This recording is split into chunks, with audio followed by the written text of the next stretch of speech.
Welcome, everyone! I am absolutely pumped to have you here for this explainer.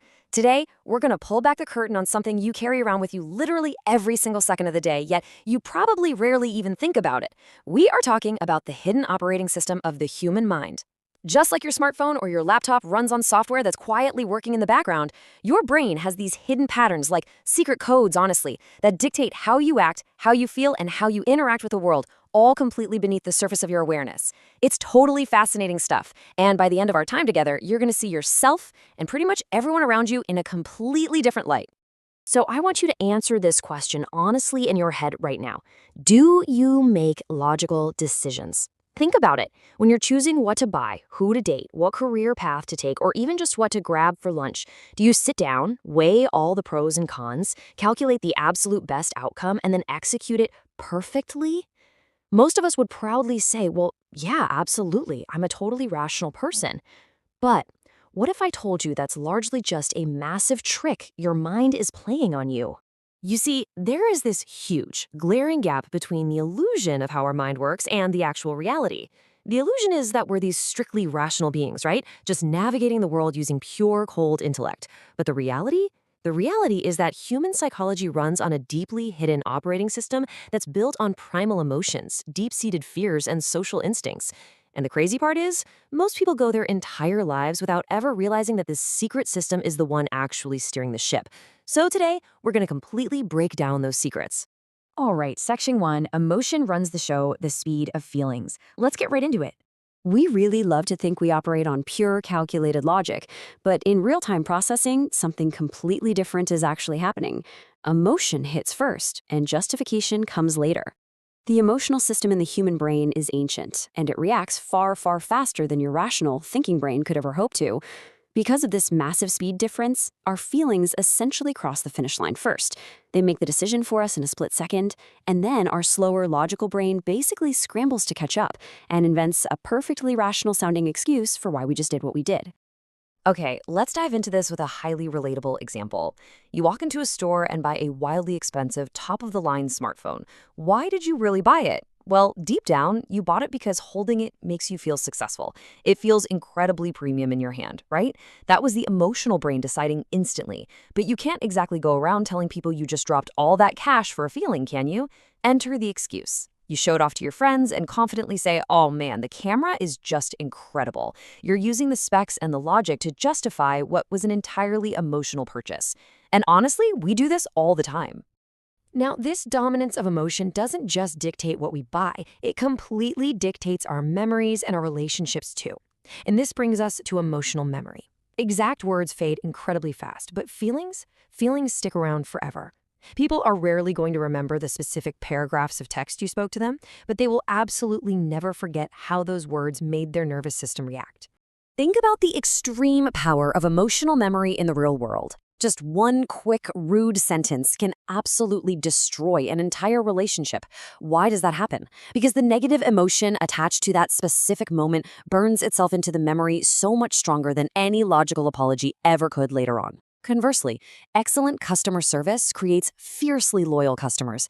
Even if the actual product they bought is just, average, the positive, valued feeling they got from that interaction creates a memory that's way stronger than basic product specs. Emotion overrides data every single time.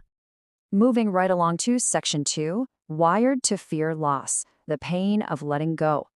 Now, if emotion is the engine of the brain, what's the loudest alarm system inside that engine? Well, there's a massive imbalance in our mental programming called loss aversion. We tend to assume that the joy of gaining something and the deep pain of losing something are equal, but they aren't even close. Evolution has hardwired us humans to avoid pain much, much more strongly than we chase pleasure. Letting go of something, even if it's something bad for us, triggers a deeply painful primal survival response in the brain. Now, what's really interesting about this slide is how simple and measurable this concept actually is. Imagine you're walking down the street and boom, you find a 100 rupee note on the ground.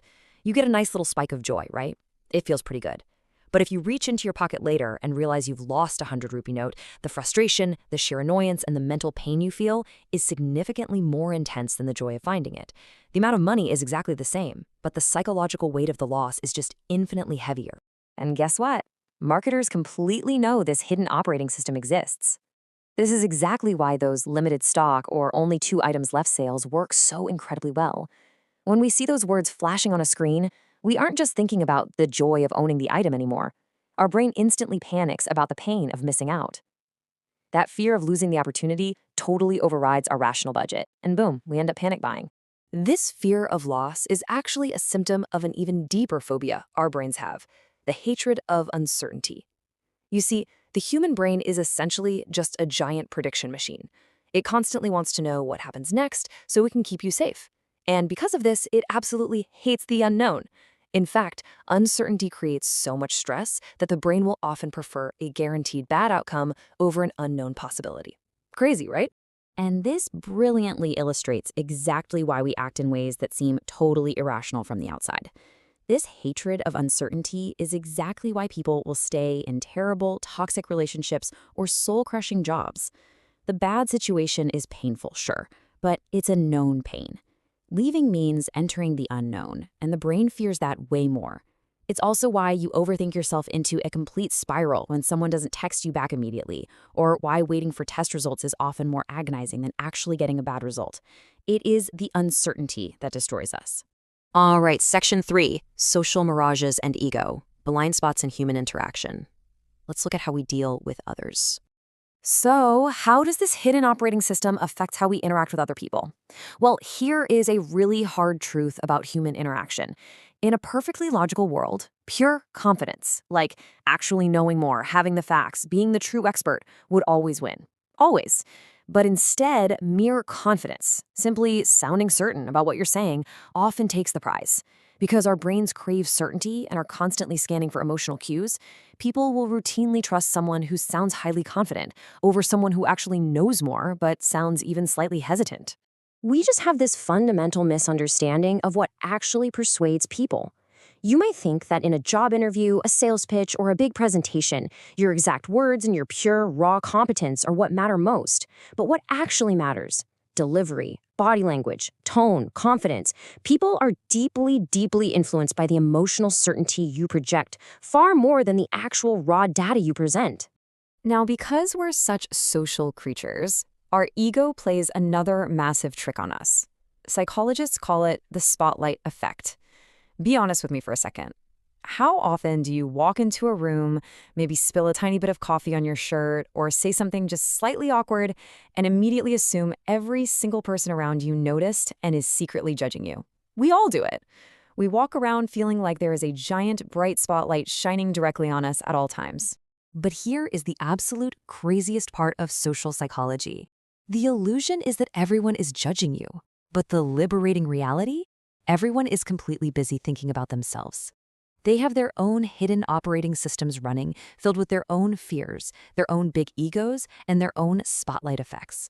Literally, nobody is watching you as closely as you think they are, because they're too busy worrying about how you are perceiving them. Finally, section 4, the real human drivers. It's time to remove the illusion once and for all. We have covered a lot of ground in this explainer today. We've talked about the lightning speed of emotion, the intense fear of losing things, the absolute dread of uncertainty, and the silly illusions of our ego. So the crucial point is this. When you strip away all the justifications, the polite little excuses, and the logical cover stories we tell ourselves every day, these 4 elements are what dictate almost every single action we take. Fear, ego, emotions, and that deep primal need to belong to a group. These are the main processors of your brain's hidden operating system. To summarize everything we've uncovered in this explainer, I really want you to let this sink in. Human behavior is often driven by fear, ego, emotions, and the need to belong, not pure logic. The very moment you accept this fact, not just about other people, but about yourself, you gain a massive superpower. You can start to communicate so much better, understand why people do the confusing things they do, and maybe, just maybe, catch your own brain before it makes a totally emotional mistake. I want to leave you with this final, very provocative question to ponder today. Think about a big choice you have coming up in your life right now. What is really driving your next major decision? Is it actually logic, or is it your hidden operating system hard at work behind the scenes? Take a step back, look past the illusion, and try to see the reality. Thank you so much for joining me to explore these mind-blowing psychology facts today. Be sure to return to this explainer whenever you need a quick reminder of how the human mind truly works. Keep learning, keep questioning, and I will see you next time.